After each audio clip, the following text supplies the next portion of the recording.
Saint Valentine's day এই বাক্যের অর্থ কোনো অবস্থাতেই বিশ্ব ভালোবাসা দিবস নয় বলে মন্তব্য করেন জনপ্রিয় ইসলামিক স্কলার ও আস-সুন্নাহ ফাউন্ডেশনের প্রতিষ্ঠাতা শায়খ আহমদুল্লাহ। তিনি বলেন, পৃথিবীর অন্যান্য দেশে এই দিবসটাকে ভালোবাসা দিবস এরকম কোনো নামে নামকরণ করা হয়নি। দুর্ভাগ্যজনক বাস্তবতা হলো আমাদের সমাজে এটা ভালোবাসা দিবস হিসেবে নামকরণ করা হয়েছে। রোববার বেসরকারি একটি টেলিভিশনে দেওয়া এক সাক্ষাৎকারে এসব কথা বলেন তিনি। আহমদুল্লাহ বলেন, সেন্ট ভ্যালেন্টাইন একজন ধর্মযাজক। তার সঙ্গে কি ঘটেছিল এবং কোন ঘটনাকে কেন্দ্র করে খ্রিস্টানরা পরবর্তীতে কি উদযাপন করেছে, কি ধারণ করে রেখেছে, গুগল করলে, অনলাইন ঘাটলে নিশ্চয়ই এ বিষয়ে জানা যাবে। এই দিবসের ইতিহাস নিয়ে এই মাওলানা বলেন, এটি নিছক ভালোবাসার মতো একটি সেকুলার শব্দ, যে শব্দটি কোনো ধর্মের মানুষের নয়। এটা এক ধরনের অসাধুতা, অন্তত এটা একটা ভুল তথ্য বলে মনে করেন তিনি।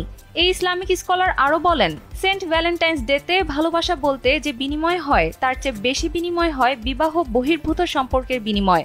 সর্বোপরি এই দিবসটাকে ভালোবাসা দিবস হিসেবে উদযাপন করা সঠিক মনে করেন না তিনি।